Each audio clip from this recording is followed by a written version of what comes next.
3 days after a gunman killed 19 children and 2 adults at a Texas elementary school, there are more calls for gun control from some, while others are offering solutions such as security, treatment for mental health issues.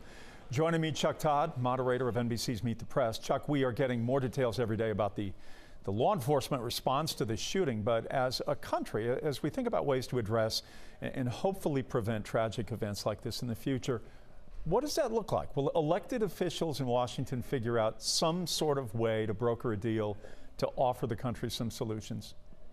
Well, look, Jeff, they may come to a deal and they may pass a red flag law, which is about the only thing realistically that can pass this 50-50 Senate that could get 60 votes.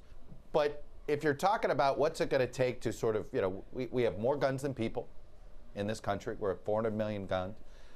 I don't see us changing this until our culture changes, right? Our politics is always a reflection of who we are as a people. And so, and at the end of the day, don't believe the polls that say 80% support background checks. Because if they did, then they'd vote that way. They're not voting that way. And until we see somebody voted out for not supporting gun regulations, I don't think you're going to see many changes. Chuck, let's spend some time talking about the Georgia primary. Dominant win for Governor Kemp and also for Herschel Walker. Kemp not endorsed by Trump. Herschel Walker was. What do you take from a lopsided result here in these two Republican primaries?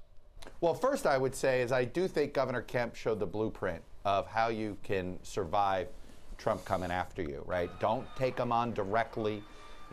Talk to voters directly, talk about other issues. Don't talk about the election. Don't talk about January 6th.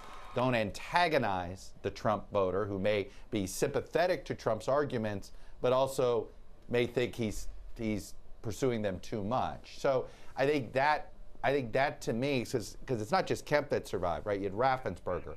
We've seen others in a few other states do this. I think you're going to see one of the impeachers in South Carolina survive his primary challenge because he's avoided talking about January 6th and instead is focused on things like high taxes, right? So meet the voters where they are. You can do this.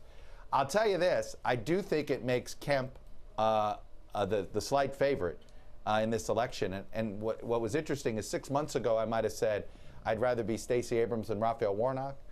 Today, after this primaries, I'd rather be Raphael Warnock than Stacey Abrams.